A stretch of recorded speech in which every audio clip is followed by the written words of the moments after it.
Good evening po sa inyong lahat.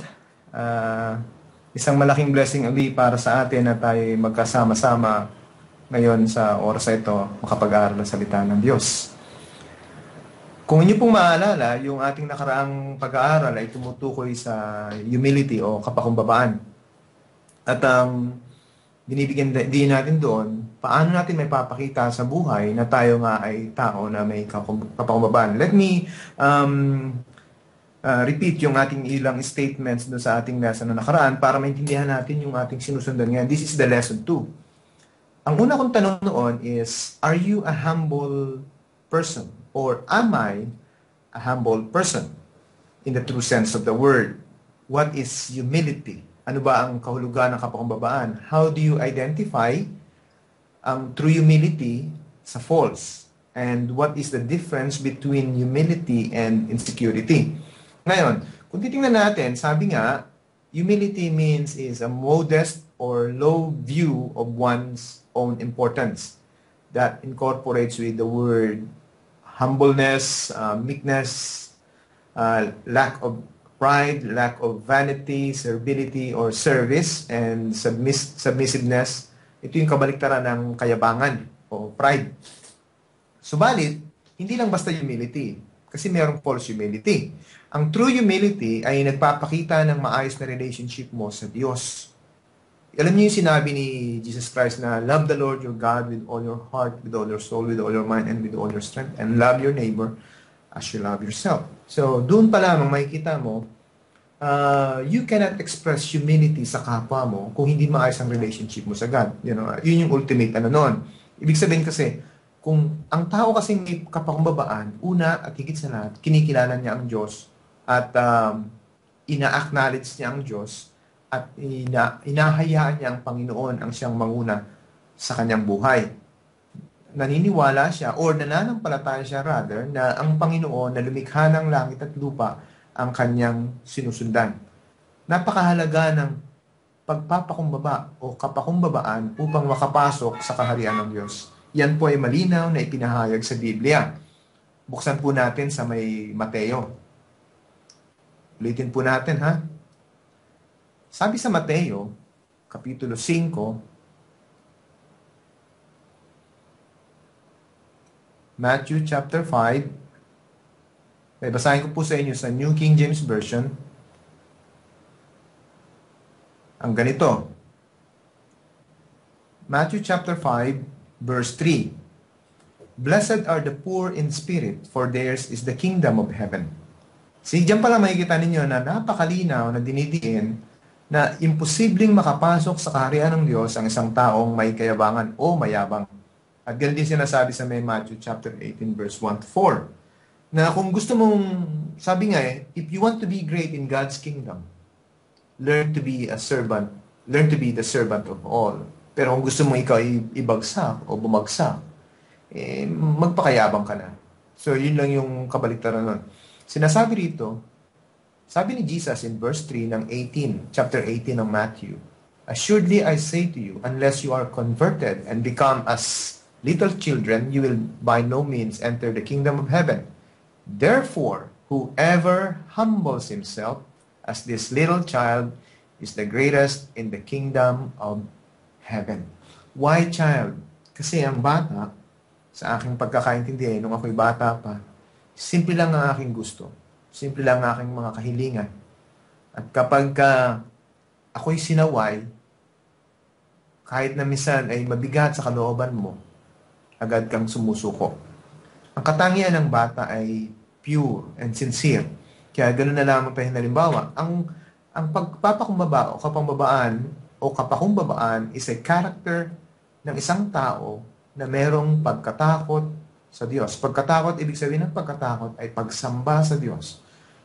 Ang true humility also win God's heart and blessing, for it's founded in the fear of God. Yun ang sinasabi sa Psalm 25 verse 9 and Proverbs chapter 3 verse 34. Ito rin yung sinasabi sa James chapter 4 verse 6. Hahayaan ko kayong buklatin nyo yan, pero isulat po ninyo. Ulitin ko, Psalm chapter 25 verse 9. Proverbs 3:34, James chapter 4 verse 6 at unang Pedro Kapitulo 5, talatang 5. Itinataas ng Diyos ang mapagpakumbaba at ibinababa ng Diyos ang mayabang. The humble person never claim nor seek glory for himself, for his confidence is in the Lord. Ang taong may takot sa Diyos, meron siyang confidence sa kanyang sarili. Pero deep down in his heart, naiintindihan niya na ang kanyang confidence ay founded in his confidence to God. Dahil alam niya na without God, there's nothing he can do. So, never compare yourself. Ang isang taong mapagpakumbaba, never compare himself to others. Hindi rin siya seloso, hindi rin siya mainggitin. Kasi alam niya na siya ay nilikha ng Diyos na kung saan ay unique. A man who fears God sees and pursue life ultimately upang papurihan, dakilain ang Diyos na lumikha. Gaya ni David. Si David na kung saan ay ang bunsong anak ni Jesse sa kanyang walong anak. Siya ang bunso. Siya ay isang shepherd boy. Siya ay isang apprentice sa time ni Saul. Siya yung musician. Siya yung worship leader. He is the very wise, humble king who claimed victory after victory. Bakit? Kasi nga, isang bagay lang hinahanap niya sa buhay. Ang mapapurihan, ang madakilang Diyos sa lahat ng pagkakataon. Ngayon, dito sa lesson 2 na ito, i-reveal natin o papakita natin sa inyo kung paanong namuhay si David ng may kapangubaan, yung life of humility. Dito, sinasabi humility in action. Pinakita niya rito yung kanyang kapakumbabaan sa lubos na pagtitiwala sa Panginoon. Paano yun? Posible ba na ang pagtitiwala ay kapatid o pundasyon ng pagtitiwala? I mean, parang magkahiwalay ang kapakumbabaan, ang humility sa trust. Parang hindi siya iisa. Pero malalaman natin mamaya kung ano talagang connection nito. And it proves the truthfulness na ang karakter na ito ay napakahalaga na dapat ay nasa sa atin bilang mga sumusunod sa Panginoon. So, buksan natin ang ating Biblia sa aklat ng Unang Samuel. Unang Samuel po, chapter 17, verse 45 rather, hanggang 58. Babasahin ko po sa inyo sa NIV version. David said to the Philistine, "You come against me with sword and spear and javelin, but I come against you in the name of the Lord Almighty, the God of the armies of Israel, whom you have defied. This day the Lord will hand you over to me, and I'll strike you down and cut off your head. Today I will give the carcasses of the Philistine army to the birds of the air and the beasts of the earth, and the whole world will know that there is a God in Israel. All those who gathered here will know that it is not by sword or spear that the Lord saves, for the battle is the Lord's, and he will give all of you into our hands."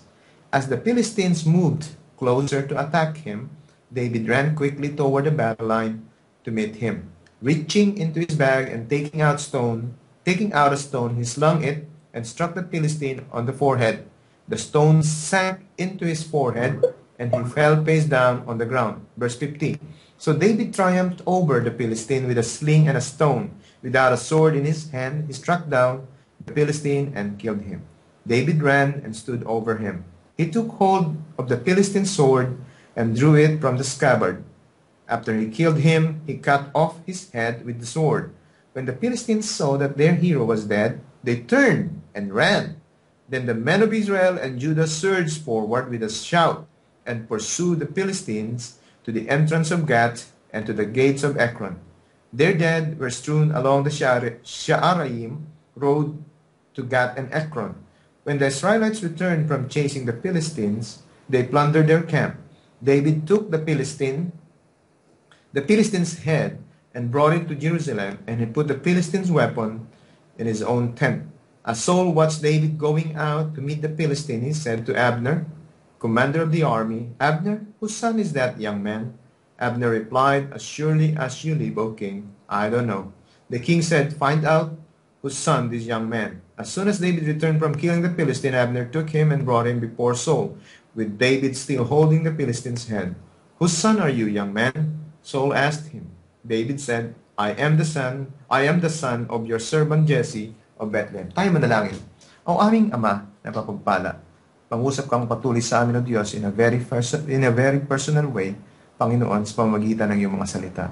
Turuan mo kami, Panginoon, na maintindihan namin ang kahalagahan, Panginoon, ng kapakumbabaan sa buhay ng isang tao, ng isang mananampalataya. Sa ngalan ni Jesus lamang, kami dumudulog ng buong puso. Amen. Okay, tignan natin ulit. Ano ba yung lesson na tinuturo dito? Bigyan natin ng overview. Hindi natin binasa itong ibang mga verses, pero in chapter 17, verse 1 to 11, pinapakita lang dito yung challenge ni Goliath sa atin. Okay? Yung challenge ni Goliath sa mga Israelita. In verses 12 to 30, dito naman pinapakita o hinahayag dito yung pagpunta ni David dahil inutusan siya ng kanyang tatay na pumunta sa kampo ng mga Israelita. Kasi nga, nanghamon yung mga taga-Pilisteo. Nanghamon sila, hinahamon nila yung Israelita, lumabas yung kanilang champion against sa champion ng mga Philistines. Ang matalong champion, ibig sabihin, yung kanilang buong bansa ay magiging subject ng bansa na nakatalo sa kanilang champion. So, dito pinapakita na si Goliath ang pinaka-representative ng bansang Pilisteo ng time na yon. Laban sa, sabi niya, maglabas kayo ng inyong magaling dyan, ng pinaka-best ninyo, laban sa akin. Kapag kami natalo nyo, then kami papaalipin sa inyo. Pag kayo natalo namin, kayo ang aming magiging alipin. Yung pangatlo, dito sa verse 31 to 39, pinakita kung paano nangyari yung pag-set up ng laban. Patuloy sa paghamon si Goliath, the same time as David ay tinatanong niya kung sino ba itong taong ito at ano bang matatamo ng makakatalo sa kanya at yung kanyang pagharap kay Saul. Ngayon, mapapansin ninyo, sa huling verses, tinatanong ni Saul kanino siyang anak, samantalang nakaharap niya ng una, bago yon. No, tinatanong niya si Abner, kaninong anak siya, tapos na yung laban, natalo niya yung higante. Pero bago yun, kaharap na ni Saul si David at pinapagamit pa niya yung kanyang armor. So, ibig sabihin, wala siya talagang interest nung una kay David. Hindi niya kilala. At nakalimutan niya, or maaaring hindi niya alam. Dahil nagpapahanap siya noon ng musician na tutugtog sa kanya kapag siya ay dinadalaw ng evil spirit. So, hindi niya alam na si David ang nagpe-play ng music para sa kanya. Ibig sabihin, hindi significant si David sa kanyang buhay at that time until sa araw na ito na kung saan ang paghamon. Yan, titingnan natin. Sabi ni Josephus sa history, si David ay probably about 10 years old based on him. Pero, walang sinabing eksaktong edad. Pero ang clear, pag sinabi mong bata or youth, ay nasa range ng teenager. So, ang sabi ng ibang mga Bible scholars, si David is about like 15 years old. So, basically, let's put it this way. He's between the 10 and the 15 years old. Nang sabihin, para na maintindihan natin. Ngayon, in verse 48 to 47, ito yung time na nag-meet na sila ni Goliath, yung higante. And yung huli, verse 48 to 58, ito yung process kung paano niya natalo si Goliath sa laban. Now, gaya na sinasabi ko sa inyo kanina,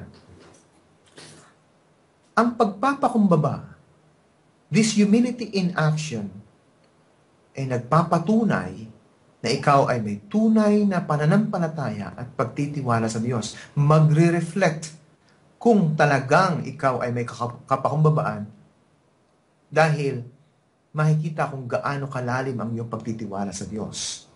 Tandaan po natin, ang kabaliktaran ng pagtitiwala sa Diyos ay because we try to reason out and understand things based on how we perceive yung sa ating human perception. Kaya nga we always have this kind of phrase na to see is to believe. Kasi nga, we try to understand and see things based on our perception, based on our comprehension. Pero, ang pagtitiwala sa Diyos ay laging, sabihin, ilalagak mo sa Kanya anumang bagay na magbibigay sa iyo ng pagdududa. Sabihin, isa-set aside mo ang lahat. Pag sinabi ng Panginoon, follow me, you just follow. You don't question. Kasi alam mo, ang point doon, God is not like us. When you follow God, alam mo na ikaw ay nasa mabuting kalagayan. So dito, pinapakita ang dalawang malaking bagay. Paano masasabi na si David ay may kapambabaan? Kasi si David ay fearless. David is fearless. How? Verse 45. Sabi dito, David said to the Philistine, "You come against me with sword and spear and javelin, but I come against you in the name of the Lord Almighty, the God of the armies of Israel, whom you have defied." Makapansin ninyo, sabi niya, humarap ka sa akin ngayon na meron kang espada, no? Meron siyang spear, at meron siyang javelin. So meron siyang tatlong sandata. Mamaya makikita nyo kung anong klase ng gamit niya meron. Pero sabi ni David, "But I come against you in the name of the Lord Almighty." The point is trust. In the name of the Lord Almighty, nakikita ba niya ang God? Hindi. Si Goliath may hawak na sword, spear, and javelin. Nakikita. At ang gamit niya ay malalaki. Goliath is 9 feet and 9 inches. So, sabi doon is he's about like 6 cubit. So, kung 18 inches ang 1 cubic, ibig sabihin, siya ay tama, 9 feet and 9 inches. Pero sabi sa ibang findings, ang 1 cubic is 21 inches. Kung 21 inches, he's like about 11 feet. Pero the whole point here is this. He's a giant. David is just a young man. Ages between 10 to 15. A young man. So, even sa panahon na ito, nakakita na tayo ng higante sa katauhan ni Yao Ming, but he's only 7'6". And he's not a warrior. He's a basketball player. Itong kaharap ni David, na sinabihan niya, "I come against you in the name of the Lord Almighty, the God of the armies of Israel, whom you have defied." David is fearless dahil sabi niya, hinahamak mo ang army ng Diyos. Ang sabi niya, "I come against you in the name." So, makikita niyo yung trust niya doon. Wala siyang daladalang idols. Naalala ko tuloy sabi ng iba about itong dating na laban ni Pacquiao. Gusto ko yung dating lumalaban si Pacquiao, bago siya pupunta, may daladala siya mga butil-butil. Pero, wala yun sa butil-butil eh. Nandoon yun sa, ikaw ba ay nananampalataya sa Diyos na sinasaligan mo? Kasi ang tunay na may pananampalataya ay fearless. Hindi base sa kung anong meron ka. Halimbawa, mararamdaman mo ito kapag ikaw ay nawawala ng faith sa God. At mararamdaman mo rin na ikaw ay walang kapakumbabaan kasi nagiging mayabang ka na. Kasi nagiging komportable ka na sa mga resources niya. Naranasan ko po yan. I come to the point na because I have so much blessing, I forgot na ang Diyos ang source ng lahat. Without God, there's nothing. Vanity, vanity. Life is vanity without God. Sabi nga ni Solomon. Ngayon, sinasabi rito, and bakit fearless si David? Sabi nga, because Goliath said, Am I a dog that you come at me with sticks? And the Philistine cursed David by his gods. And sabi pa niya in verse 44, "Come here," he said, "and I'll give your flesh to the birds of the air and the beasts of the field." Hindi lang yun. Pansinin nyo kung paano siya nanghamak ha. Sabihin, ganito kasi ang nakikita ni Goliath, higante ako. I am a giant. And hindi lang ako basta giant. In verse 23, as he was talking with them, in verse 23, medyo urong po tayo. Kanina po yung binasa ko yung verse 45, 43, and 44. Ngayon, urong tayo. In verse 23, sinasabi doon, as he was talking with them, Goliath the Philistine, champion from Gath. He is a champion. Hindi lang siya higante. Siya ay champion. Pag sinabi mong champion, wala nang gagaling pa sa kanya. At nung panahon na yun, para mapabilis ang labanan ng bansa sa bansa, ilabas mo yung champion mo, laban sa champion namin, ang manalo na champion, isabihin, yung bansang matatalo, yung champion na natalo, yung bansa niya, sakop na. Ganon kaagad. And then sabi dito, Goliath the Philistine champion from Gath stepped out from his lines and shouted his usual defiance, and David heard it. Narinig ni David. Ibig sabihin, alam niyo kung ilang araw silang nangahamon? 40 days. And for 40 days, David is keep going and visiting his brothers na nandoon. Nalala niyo sinabi ko, based on sa ibang scholar, lahat ng kapatid ni David ay sundalo. Kaya nga siya lang yung nag-aalaga ng ships. Pero tatlo lamang ang pumunta sa war. Bakit? Dahil tatlo lang yung sinama ni Saul na kung saan ay fierce warriors. Isipin niyo, fierce warriors yung tatlo niyang kapatid. Pero kasama sila doon sa sandamakmak na sundalong Israelita at ng haring si Saul at ang kanyang commander-in-chief na magaling na si Abner na takot kay Goliath. The whole Israel are afraid of Goliath. Walang sino ang may lakas ng loob. Kasi ang nakikita nila, si Goliath. Yung higante na may espada, may javelin, may spear, champion, warrior. Yun lang ang nakikita nila. And hindi nila nakikita at okay lang sa kanila na hamakin sila sa name ng gods o small gods or idols, samantalang sila ay tinawag ng Diyos na kung saan siyang lumikha ng langit at lupa.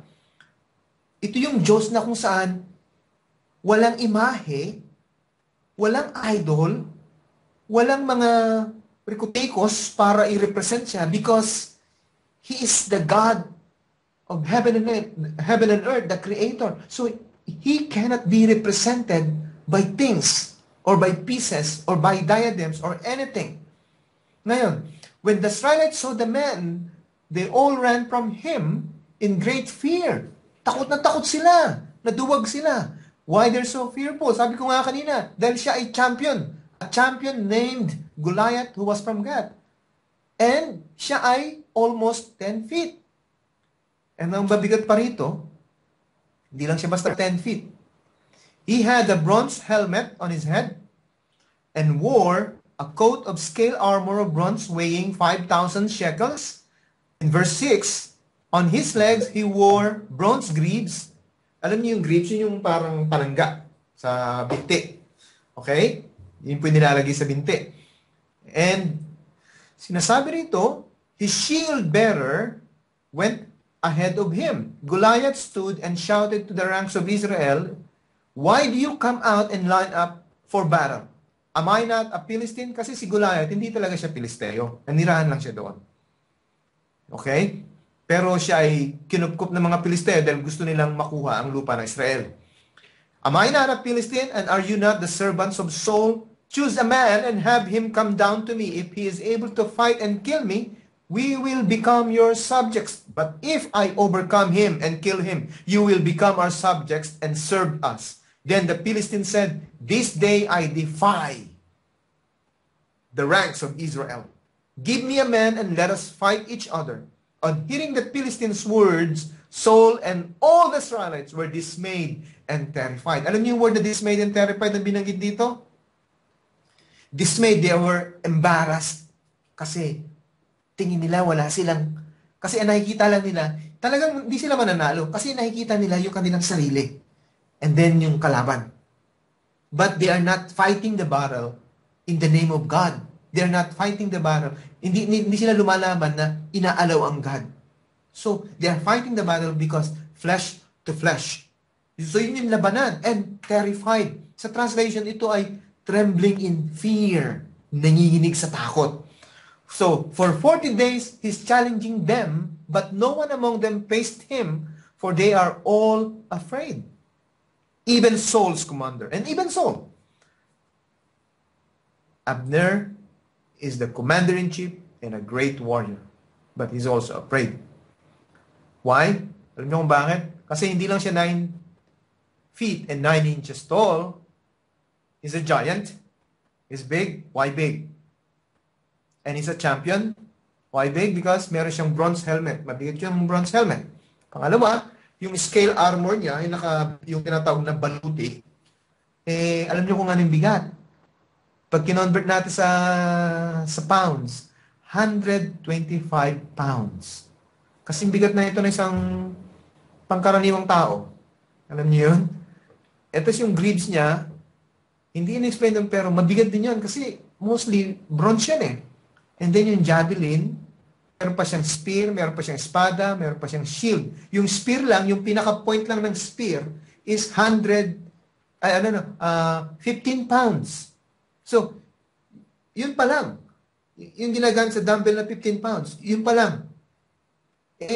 Gumagamit may dumbbell ako, 15 pounds eh. Mabigat siya eh.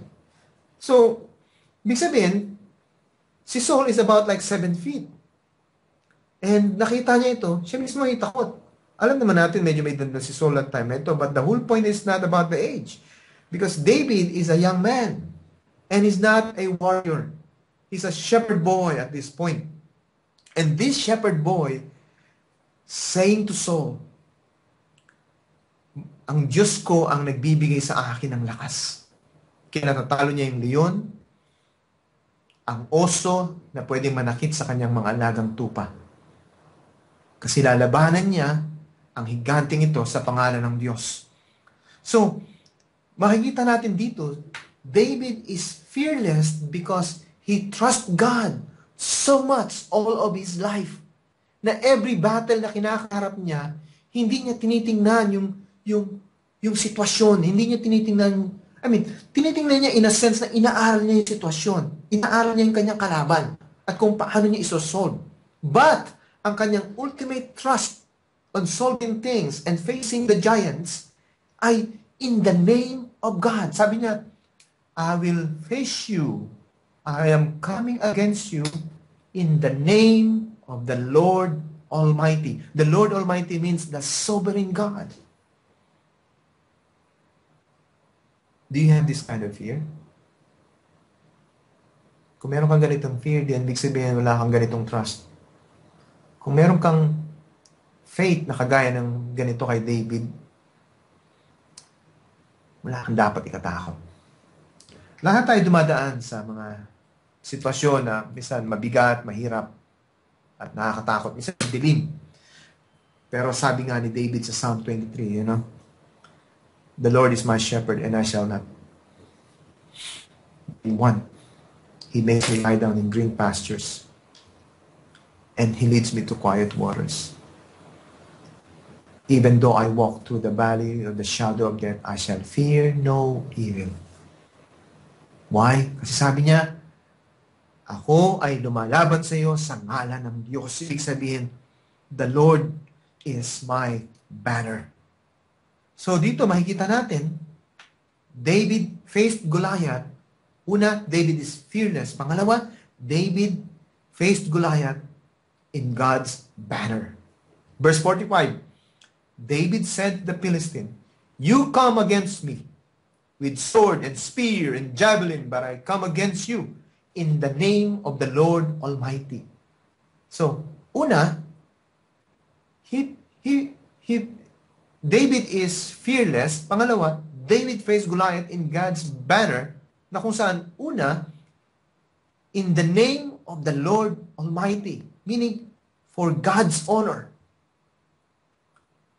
Paano mo hinaharap ang pagsubok sa buhay? Paano mo hinaharap ang bawat challenges ng buhay? For your honor? Ito yung pananaw ng mundo. Eat and be merry, for tomorrow you die.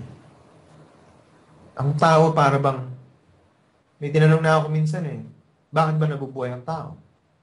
Sabi niya, para kumain, para magtrabaho, para magkaroon ng pamilya. Matapos, paano ako pag namatay na? What's next? Hindi siya nakasagot. Because to a Christian, to a believer in God, life is not about him. Life is all about how to honor God, how to glorify God. God will not deny you the blessings of this earth. But you will not enjoy the blessings of this earth if you don't honor God. Para kay David, sa pagharap niya kay Goliath na makita nating patunay, lalabanan kita, hindi para sa aking karangalan, kundi in the name of God. Mapapansin ninyo, pinakita niya yung humility niya nung kinausap siya ng tatlo niyang kapatid na naiirita, di ba? Hindi niya pinansin, hinayaan lang niya. At hindi rin mahalaga sa kanya kung hindi siya kinalanin. Ang mahalaga sa kanya, I fight in the name of God. The God of the armies of Israel, whom you have defied, sabi niya kay Goliath. This day, the Lord will hand you over to me.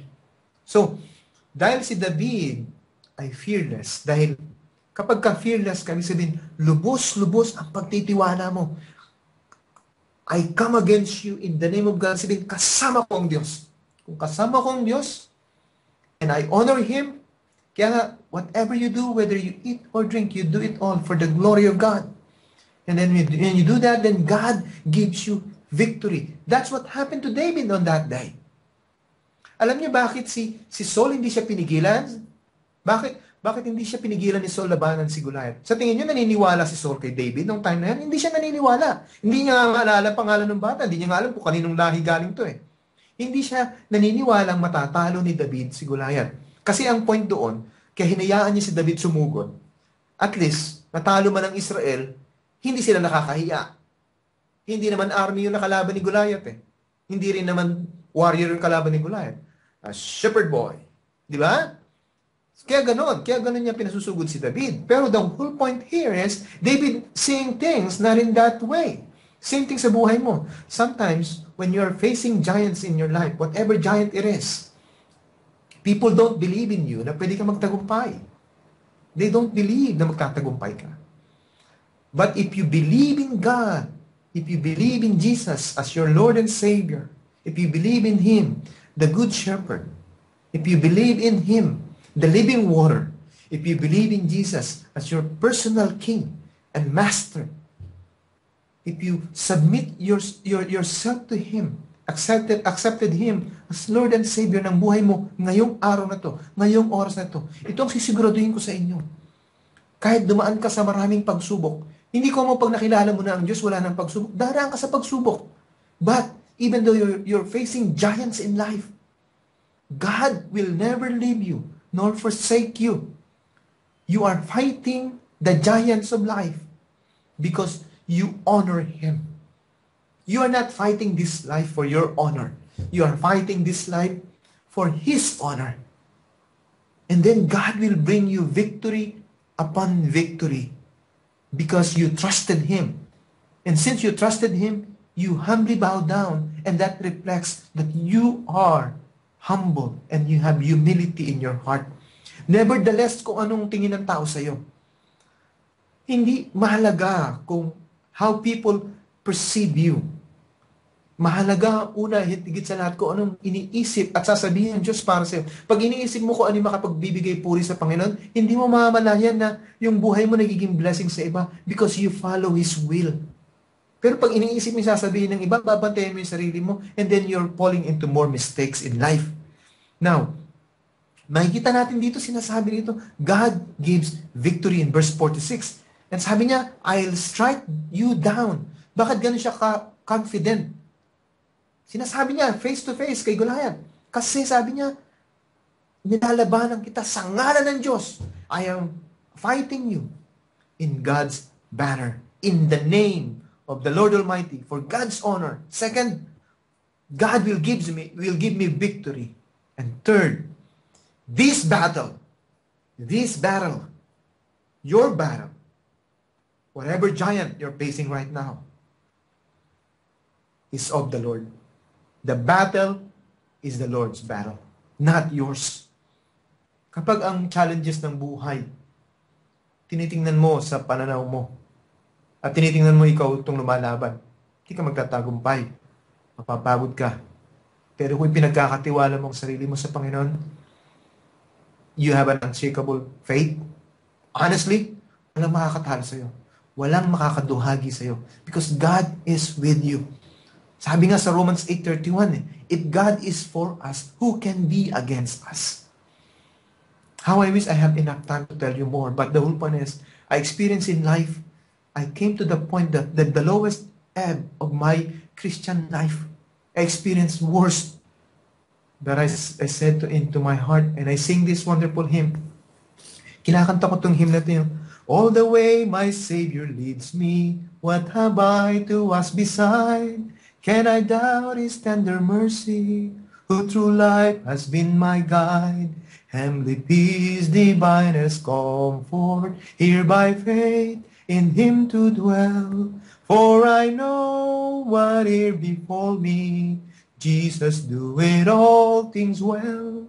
For I know what here befall me, Jesus doeth all things well. Amen. Unshakable faith. Yan ang magdadala sa iyo sa paglampas, sa bawat at pagtatagumpay, sa bawat pagsubok, sa bawat higanting mahasalubong mo. When you say giant things na hindi mo kayang harapin sa iyong sarili, but you can face all things through Christ who gives you strength. And in Psalm 106, pinakita doon na ang tagumpay ay ang Panginoon na nagbibigay. And in Zechariah 4 verse 6, not by might nor by power, but by the Spirit of the Lord. Alam niyo, marami tayong hinaharap na challenges sa buhay. But if you believe in Jesus Christ, believe in Him now, right now, fully trusted in Him, and if you believe in Him, kung sinuko mo na yung buhay mo sa Kanya, this is now the time na kilalanin mo siya. Let Him lead. I-honor mo siya. Kilalanin mo siya. Bibigyan ka niya ng tagumpay sa buhay. Kahit gaano kabigat ito. Pag nakilala mo na si Kristo, hindi mawawala ang pagsubok. Pagsubok ay bahagi ng iyong buhay paglago. Diyan malalaman kung tunay kang may faith. Diyan makikita ng mga tao na, alam mo, kahit marami kang pagsubok, masaya ka. Alam mo kung bakit? At parang hindi ka takot. Alam mo kung bakit? Kasi kasama ko si Kristo. Kasama ko ang Diyos araw-araw. He lead me, He guides me. He never leaves me, never forsake me. God loves me as He loves you. Tayo manalangin. Panginoon, aming Diyos, salamat po sa buhay. Salamat po sa kalakasan. Salamat po sa mensahe na ang tunay na kapakumbabaan ay nakikita sa aming lubusang pagtitiwala sa iyo na walang halong pagdududa kahit konti. Now, we see things, O God, in this life, in your spiritual eye, in your perspective, God. Gaya nung 12 espiya na pinasugo ni Moses, dalawang nag-report ng maganda because they see things not in the perspective of man, but in your plan, in your will. Sinabi mo, Panginoon, na kung kami magsasampalataya sa iyo, kami po iingatan mo. Sabi mo nga, Jesus, na come to me, all you who are weary and burdened, and I will give you rest. And we believe in you, God. We believe in you, Jesus. You are the living water. You are the good shepherd. And there's no other God. There's no other Savior than you, Lord Jesus. We submit our lives to you, Panginoon. Sinusuko namin ang aming buhay sa iyo sa oras na ito, Panginoon. Kinikilala ka namin bilang tanging Panginoon sa iyong tagapagligtas because alam namin, without you, God, we are nothing. But with you, we can do all things through Christ. In Jesus' name, Amen. God bless po.